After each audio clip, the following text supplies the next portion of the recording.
কোরআন এবং সুন্নাহকে, কোরআনের আইনকে, রাসূল সাল্লাল্লাহু আলাইহি ওয়াসাল্লামের সুন্নাহকে যারা কায়েম করতে চায় তারাই হচ্ছে হিজবুল্লাহ, তারাই হচ্ছে আল্লাহর দল, তার নাম যাই হোক না কেন। আজকে আমরা পীর সাহেবের দরবারে এসেছি, উনি আল্লাহর আইন কায়েম করতে চান। আল্লাহর আইন চালু করার জন্য বাংলাদেশ জামাত ইসলামীর আমিরের সাথে সাক্ষাৎ করেছেন, কথা বলেছেন। আমি ধন্যবাদ জানাই পীর সাহেবকে। এবং আগামী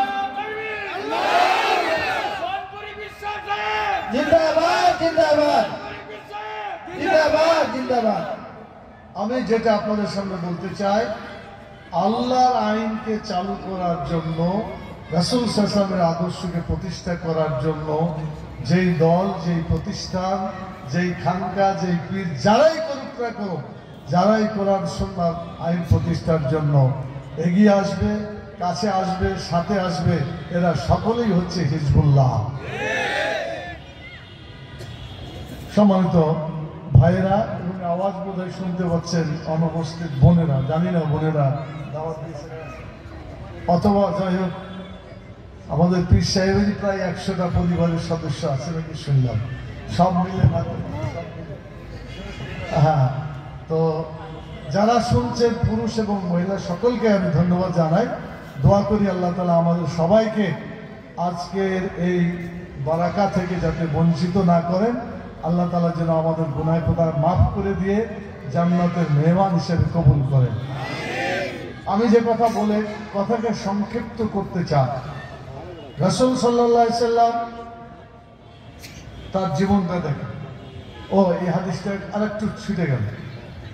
আমি 5টা হুকুমের কথা, একটা বলেছেন যে বিল জামাত, জামাত কায়েম করতে হবে, দল তৈরি করতে হবে। এই দল কোনো মানুষের আইন চালু করার জন্য দল নয়, এই দল হতে হবে আল্লাহর কোরআনের আইন প্রতিষ্ঠাকারী দল, রাসূল সাল্লাল্লাহু আলাইহি ওয়াসাল্লামের আদর্শ প্রতিষ্ঠার দল। 2 নম্বরে বলছেন বিল জামাতে ওয়াস সামে, কথা শুনতে হবে। কার কথা শুনতে হবে? দলের যিনি আমির আছেন তার কথা শুনতে হবে।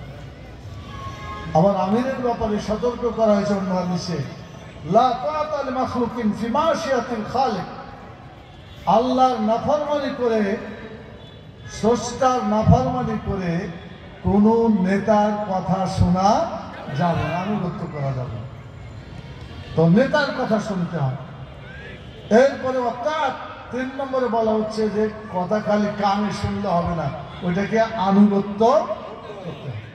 তাহলে কথা 5টার মধ্যে কয়টা বললাম? বলেন কি কি বললাম? নাম্বার 1 জামাত কায়েম করতে হবে।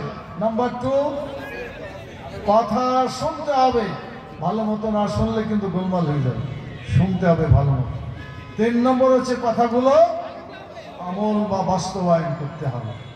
4র্থ নম্বরে রাসূল সাল্লাল্লাহু আলাইহি ওয়াসাল্লাম বললেন হিজরত, হিজরত, হিজরত করতে হবে। হিজরত মানে এক জায়গা থেকে অন্য জায়গায় যাওয়া।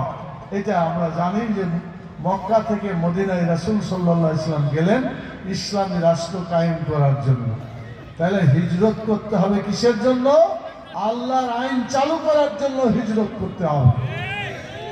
যেখানে সেখানে চলে গেলে হিজরত হবে না। হিজরত হতে হবে কোরআনী আইনকে, রাসূল সাল্লাল্লাহু আলাইহি ওয়াসাল্লামের আদর্শকে কায়েম করার জন্য এক জায়গা থেকে আরেক জায়গায় যাওয়া, এটা হিজরত। ব্যাপক অর্থে হারাম কাজ যদি আপনি করেন, কোনো একটা হারাম কাজকে ছেড়ে দেওয়া, হালাল কাজের দিকে চলে যাওয়া, এটার নাম হচ্ছে হিজরত। ধরেন বিড়ি খাচ্ছেন, অনেকে বলবেন যে বিড়ি বোবা, বিড়ির মধ্যে কিছু, কিন্তু আসলে এটা তো সব দিক থেকেই খারাপ। খারাপ না? স্বাস্থ্যের দিক থেকে খারাপ, মানে সব দিক থেকে এটা খারাপ।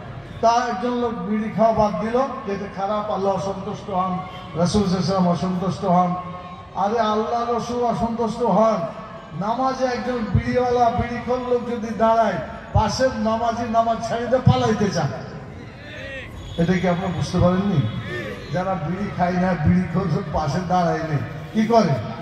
ওই নামাজ ছেড়ে দিয়ে কোন জায়গায় পড়লাম। তো এইটা, এই দুর্গন্ধ সহ্য করার কথা নয়। সেজন্য কেউ যদি ধূমপান ছেড়ে দিয়ে ভালো কিছু খায়, পান খাক, গাছের পাতা খেলে, ওটা হালাল জিনিস খাইতেই পারে।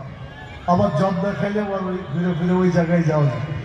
তো যাই হোক, তাহলে আল্লাহ যা চান আর আল্লাহ যা চান না, আল্লাহ যেটা